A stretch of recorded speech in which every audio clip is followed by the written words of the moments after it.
Bien-aimés dans le Seigneur, bonjour, je vous salue dans le nom précieux et agissant de notre Seigneur Jésus-Christ, tout en vous souhaitant la bienvenue dans le message dominical de ce jour. Je nous invite à prendre place.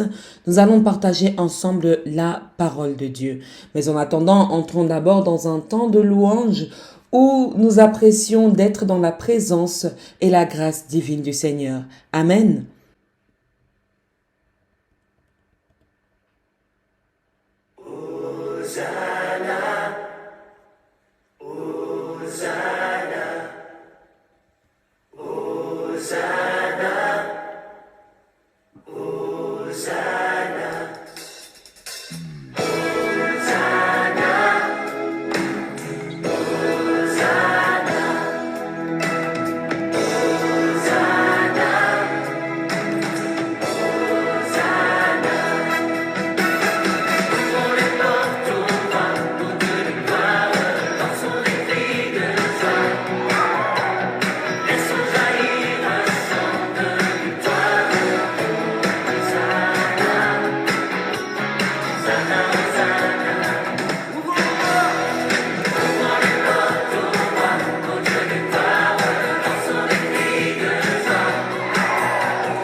Oui, Seigneur, Dieu, nous te bénissons, nous te chantons, nous t'élevons, nous te rendons des actions de grâce, Père, parce que tu as permis que nous puissions nous rassembler encore devant ta sainte parole aujourd'hui et que nous puissions être encore aujourd'hui dans ta présence, Seigneur. C'est un privilège et c'est une grâce, Père éternel, d'être dans tes parvis, car un jour dans tes parvis, Seigneur, vaut mieux que 1000 ailleurs. Gloire et honneur te soient donc rendus au plus haut des cieux, parce que tu es Dieu. Seigneur, envoie sur nous ton Saint-Esprit, qu'il prenne possession de nous dans le renouvellement, dans la disposition, que nous puissions être attentifs et à l'écoute de ta parole qui nous sera distribuée ce matin. Seigneur, nous te bénissons parce que tu fais taire autour de nous toute voix qui ne t'honore pas et tu nous mets dans une attitude convenable, Seigneur, pour recevoir ton message, ton enseignement, ta parole libérée pour nous en ce matin. Béni sois-tu, éternel Dieu, maintenant et à jamais, au nom précieux et agissant de notre Seigneur Jésus-Christ, que nous t'avons ainsi invoqué. Alléluia. Amen. Bien-aimés dans le Seigneur, je souhaite que chacun d'entre vous se porte au meilleur de sa forme lorsque nous partageons la parole de ce jour dans l'évangile de Matthieu. Nous allons lire ensemble dans le chapitre 7 et du verset 21 au verset 29. Alléluia. Matthieu chapitre 7, verset 21 à 29 que je vais partager avec vous dans la version de Louis II. Il est écrit « Honorons la parole de Dieu ». Ceux qui me disent « Seigneur, Seigneur » n'entreront pas tous dans le royaume des cieux, mais celui-là qui fait la volonté de mon Père, qui est dans les cieux. Plusieurs me diront en ce jour-là, Seigneur, Seigneur, n'avons-nous pas prophétisé par ton nom? N'avons-nous pas chassé des démons par ton nom? Et n'avons-nous pas fait beaucoup de miracles par ton nom? Alors je leur dirai ouvertement, je ne vous ai jamais connus. Retirez-vous de moi, vous qui commettez l'iniquité. C'est pourquoi quiconque entend ces paroles que je dis et les met en pratique sera semblable à un homme prudent qui a bâti sa maison sur le roc. La pluie est tombée, les torrents sont venus, les vents ont soufflé et se sont jetés contre cette maison. Elle n'est point tombée, parce qu'elle était fondée sur le roc. Mais quiconque entend ces paroles que je dis et ne les met pas en pratique sera semblable à un homme insensé qui a bâti sa maison sur le sable. La pluie est tombée, les torrents sont venus, les vents ont soufflé et ont battu cette maison. Elle est tombée et sa ruine a été grande. Après que Jésus eut achevé ses discours, la foule fut frappée de sa doctrine, car il enseignait comme ayant autorité et non pas comme leurs scribes. Alléluia, alléluia, amen, amen, amen.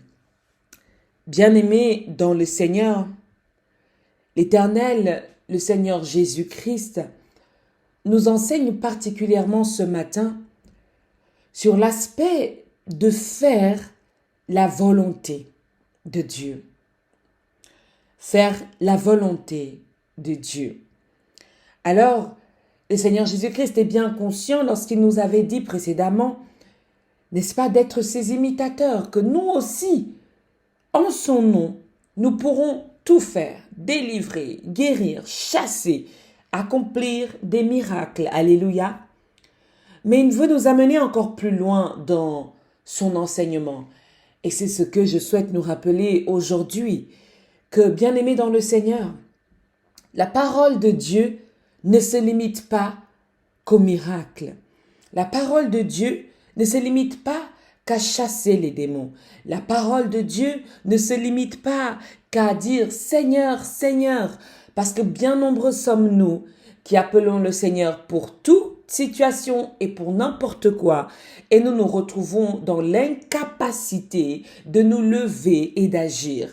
Alléluia. Bien-aimés dans le Seigneur, beaucoup d'entre nous crient Seigneur, Seigneur, mais beaucoup d'entre nous n'ont pas la parole qui vit en eux avec autorité et cette parole qui permet d'accomplir, n'est-ce pas, le miracle, d'accomplir la délivrance ou le détachement en un esprit de lien. Alléluia. Bien-aimé dans le Seigneur, ce matin, je veux que tu comprennes que les lamentations qui appellent le Seigneur ne suffisent plus pour ta délivrance. Les lamentations qui crient ô Seigneur, ô Jésus, ô Père ne suffisent plus pour ta délivrance.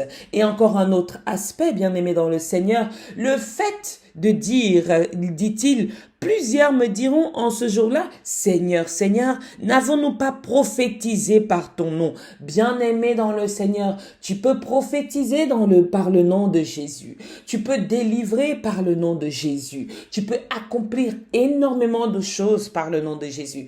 Mais nous rappelle-t-il ici ce matin que ce qu'il attend de nous, c'est que nous fassions la volonté de son Père, la volonté de Dieu. Et qu'est-ce que la volonté de Dieu? Alléluia. Bien-aimés dans le Seigneur, nous devons chercher premièrement le royaume des cieux. Et tout ce que nous voulons, tout ce que nous demandons, tout ce que nous crions, tout ce que nous souhaitons, tout ce en quoi nous croyons peut s'accomplir par l'acte de foi. Alors beaucoup, lorsqu'une situation arrive, la première chose qu'ils font, c'est de se lamenter. Ô Seigneur, ô Seigneur, ô Seigneur. Et d'autres même, ce n'est pas parce qu'il y a des situations compliquées qu'ils se lamentent. Ils se lamentent continuellement avec ou sans situation compliquée.